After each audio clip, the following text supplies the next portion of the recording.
This episode is brought to you by Self-Care for Diabetes, a virtual online program that's doing diabetes care differently. We don't tell you to lose weight.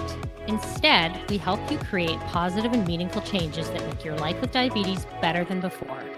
Visit selfcareforddiabetes.com to learn more. Hey, Glenys, how you doing? Hey, Rebecca. I'm doing well. How are you?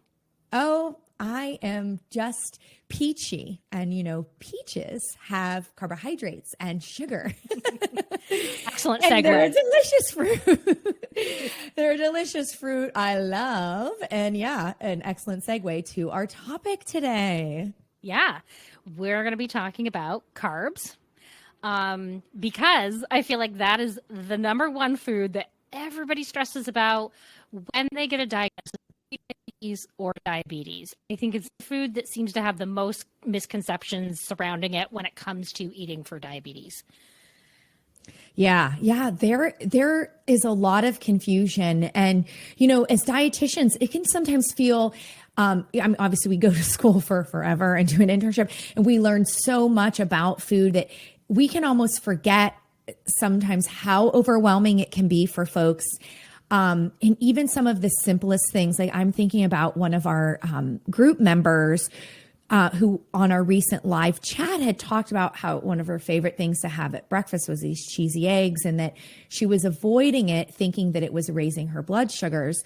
And she was having some morning highs, which can happen, you know, it is usually pretty common. So, but she was attributing it to the cheesy eggs versus just the way her body was working. And so when we realized, oh, she might not understand that eggs don't have carbohydrates, and that it would be normal anyway for your blood sugars to rise at certain times or to rise and fall around eating patterns. And so it was that, even that level of confusion around what is a carbohydrate, what does it do, what foods contain carbohydrates, and how much should I even be thinking about this stuff. And so, yeah, it can be really overwhelming for people. I hope that we can help make it clear with some serious myth busting.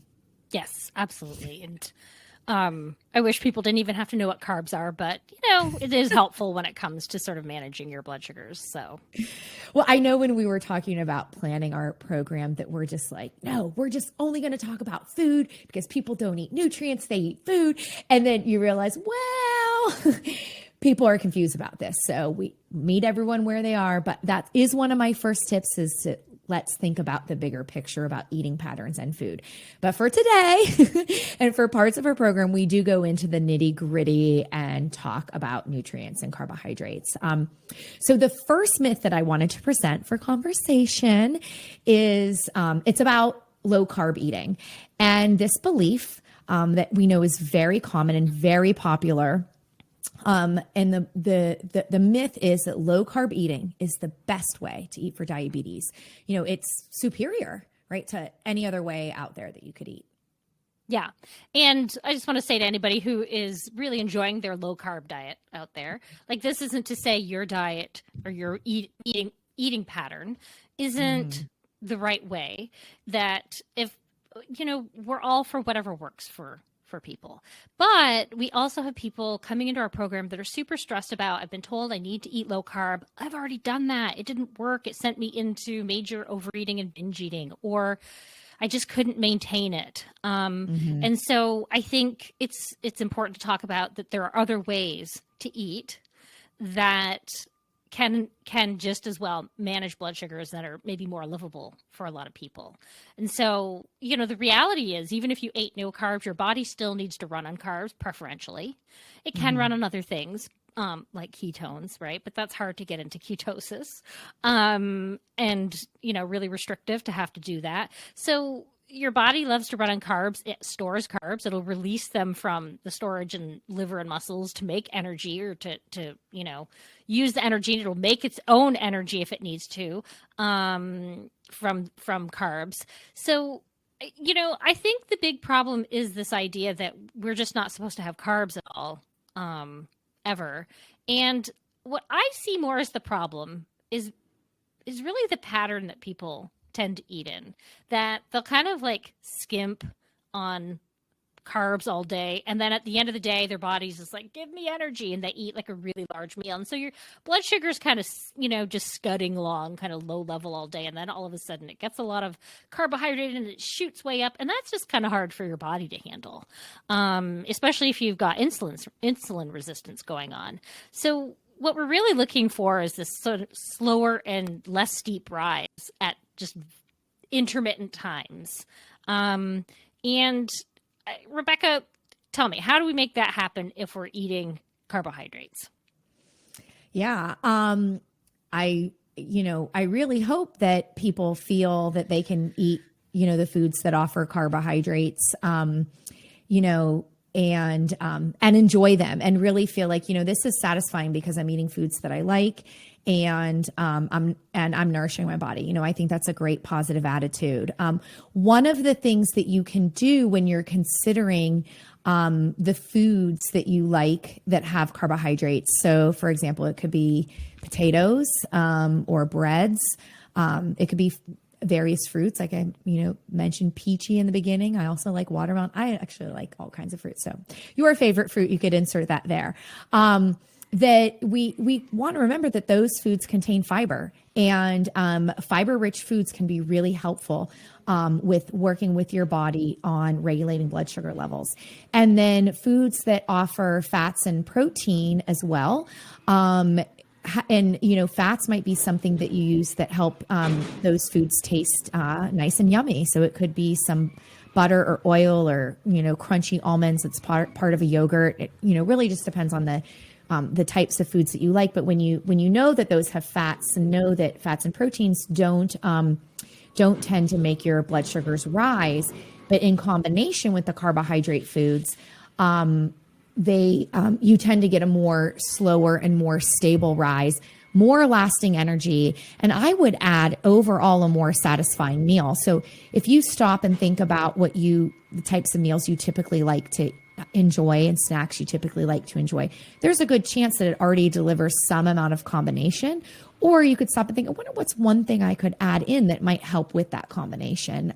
So there's a lot of cool, interesting, fun experiments that you could do with creating this meal mix and focus on taste, pleasure, and like this knowledge and wisdom that not only are you going to enjoy your food, and it's going to help give you energy to do things you care about, but that it's also giving you things that really help your body feel good and, help you get things done in your day, which at the end of the day, what's our typical thought? Like, what's my checklist? Can I get it all done? We need energy to do that. That means we need food. And the meal mix is really helpful that with a variety of the ingredients. Yeah. And I like what you said about satisfaction. Like in the end, you have to be satisfied by this meal. And if somebody is very satisfied by their low carb meal, they never have sort of this rebound eating, so be it. That's great for that person. Other people might say, I'm just not satisfied and I'm searching for more all day. So what we kind of tend to teach is more along the lines of what they call consistent carb, I think. We teach that meal mix. I think that's the most important thing, that people learn, that if you combine foods, that gives you that nice, even slower blood sugar rise that gets you through the day to get that checklist done. And I don't mean like consistent carb, like measuring, and weighing foods. It's more like you just eyeball your meals and you're kind of aiming for a very similar amount of carbs through the day, concentrating on that meal mix. And you're just, instead of getting those big blood sugar spikes, you're getting more even rises. So and those are just two ways we've talked about, to eat. I think there are probably other ways that people have found to manage, their way of eating. But just this idea that low carb is the only way, if that's not doable for somebody, it's not going to work for them. And they're going to give it up. And then, it can go back to chaos if that's sort of where they started from. Exactly. Yeah. And I wanted to offer one more tip before we move on to the next myth, because you said the word ketosis, and I'm sure people are like, it's keto, and hopefully the word keto did not come to your brain, and now I've just interjected it in there. But I really do have to say this briefly. Glenys, you're 100% right that it is difficult to get to maintain. But the other thing about that, again, because we're on this myth that, oh, it must be superior.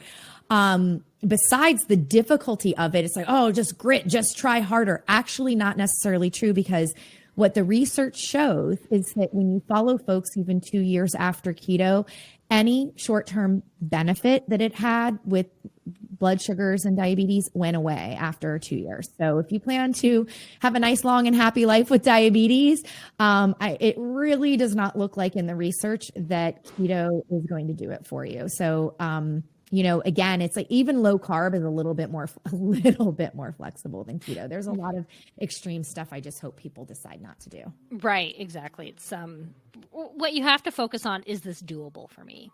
Mm-hmm. Can I do this long term, and do I enjoy it? Yeah. Cool. Okay. So next myth, you have to give up sugar when you have diabetes.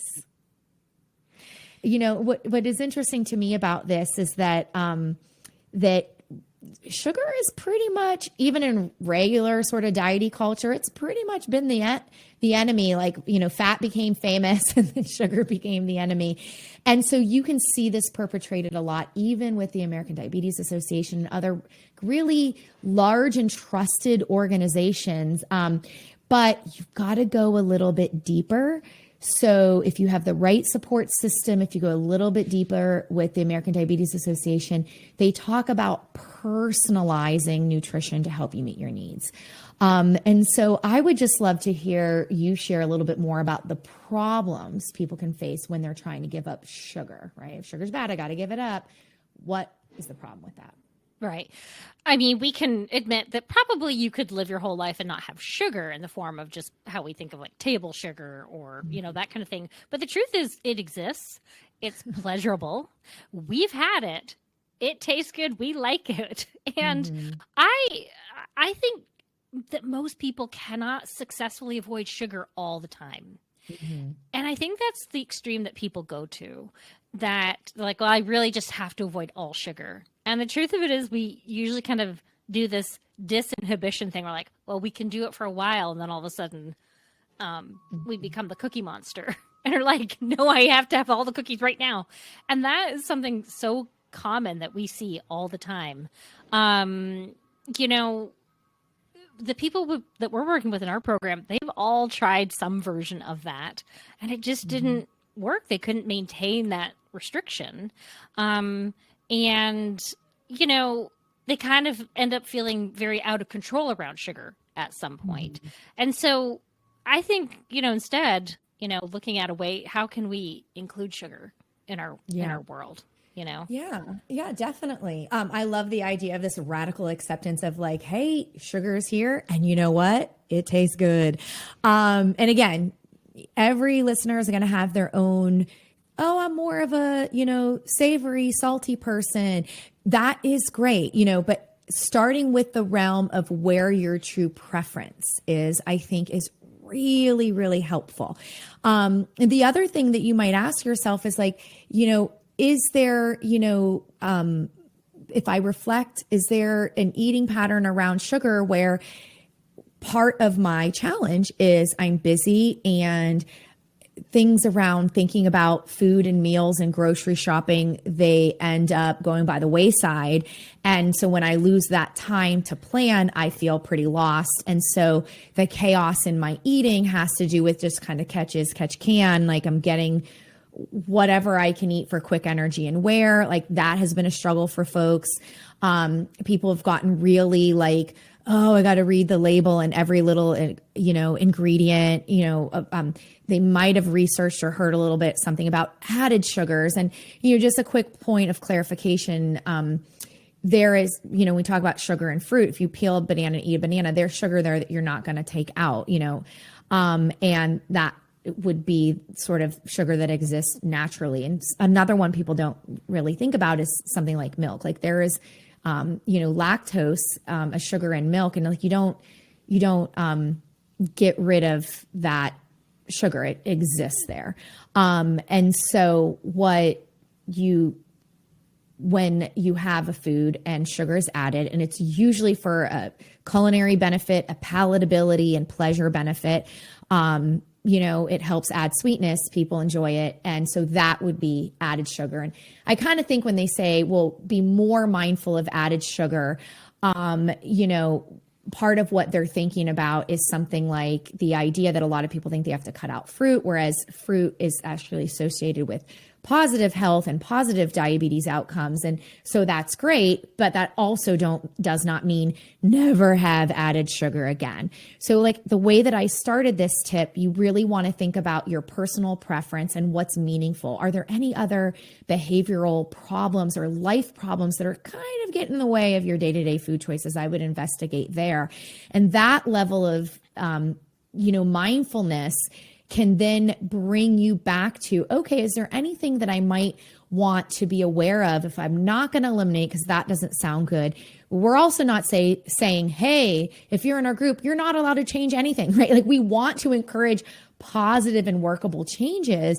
And so, I'm just going to use an example because we eat it every day in our house, but it's something like Nutella, right? And it's like, you love it and you have it. How do you like to enjoy it? Do you like it with banana on a piece of wheat toast? Do you like it stirred into a yogurt? Do you like some of it, like on the spoon, as part of an afternoon snack? And just, if you think about the context of pleasure of how would I like to enjoy, a lot of the times what you would describe as a context is workable if you feel you have a healthy relationship to food. You're just trying to be a little bit more flexible.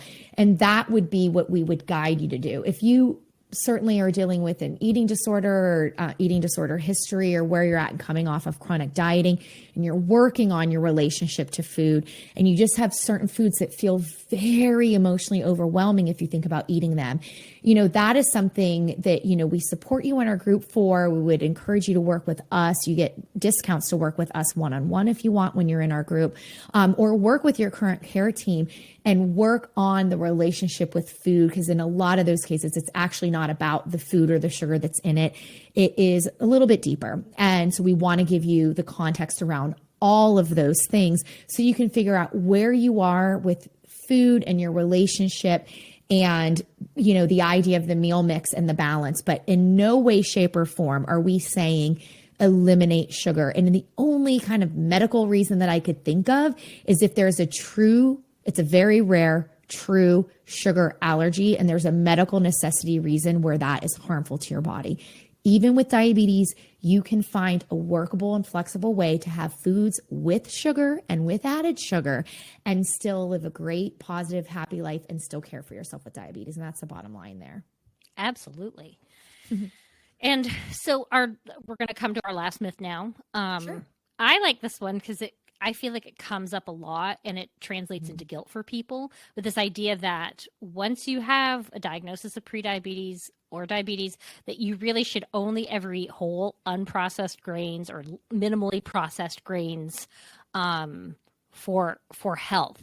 And I think what I'm seeing is it translates into this guilt message for people. Like, if I'm eating anything other than whole grains, I'm doing something wrong. So what do you think about this myth and why it persists? I think that we accidentally get stuck on this, that traffic light, red light, yellow light, green light, that horrible traffic light around food, or like good food, bad food, and again, it's a very simple binary way of thinking. And we ask folks to be really flexible about, it might be easier cognitively. What's the best, this and that. And I would challenge you, what does best mean to you? And are you putting preferences in there? So it's like, I can tell you when weather is warmer, like I like colder foods, right? And so, there's this really awesome quinoa tabbouleh recipe that I found years ago, and it's really easy to make. It's great to make on a Sunday. And like my lunches are so simpler. I change out the protein and it's an easy, delicious choice, but I'm not sitting here going, quinoa is superior. It has all this protein and these minerals, and it's way better than white rice. I truth be told, I actually really, really love white rice and have that way more often than brown rice. Again, it goes around in a preference wise. And there could be, culturally meaningful reasons to why you might like your carbohydrate foods that are not, unprocessed or not in a package. And so, I think the idea is if you're hearing those concerns from someone else, say, you know what, that's actually not really true for me. I can be flexible. My eating patterns matter. Find what's going to work for you. That's something that we really, really care about when we do our live groups, that we help people find what it is specific to them that would really be helpful. And it's not always the same. But that is a way that you could kind of sift through that. But then when it's for you and you're thinking about a preference, ask yourself, is this a fear? Am I responding to a fear or a myth that good, better, best with food? Am I ignoring preferences? Am I ignoring, personally meaningful cultural attachments to my food? Really want to challenge yourself and where that comes from. I mean, scientifically, it can't be proven, but like our culture will say good, better, best. And so we just need to have a little bit of doubt, I feel like, with that, and just, and really encourage yourself that, hey, if I like the taste and preference of this, whole grains, yep, I know about nutrition. They're going to have more fiber. They've got some good nutrients. There is a lot of pleasure and satisfaction and nourishment, even with, what somebody would compare as a lesser than, like a refined grain. And so get yourself out of that comparison in that sort of absolute way. Consider a bigger picture, your preferences, your overall eating patterns. Heck, I would argue when you're being active that's a great time pre-exercise to have something with some added sugar in it. That's a great time to have some refined grains. You're going to have a more enjoyable workout. You're going to have the sugar, glucose, energy that you need to get through that workout as well. And so sometimes we can find this positive function to these things that we believe are less good for us. So that's where I would love to sort of leave that myth. It's just that, in it throughout where we've been talking, it really has been, you really need to look at the bigger picture. You really need to take a broader view. What do you think, Glenys? Yeah. And I think, the reality is there's benefits to both, right? There's all the fiber and all the nutrients that are left in the whole grain. There are, we do enrich white flour in this country. But when I think about those sort of refined grain products, what I think about is like the pleasure principle, right? Like we said earlier, those foods exist. And so, thinking about how you still want those to be in your world. And I think if you have that flexibility, then you can also have the curiosity to explore those other things versus feeling like I can only ever eat whole grains.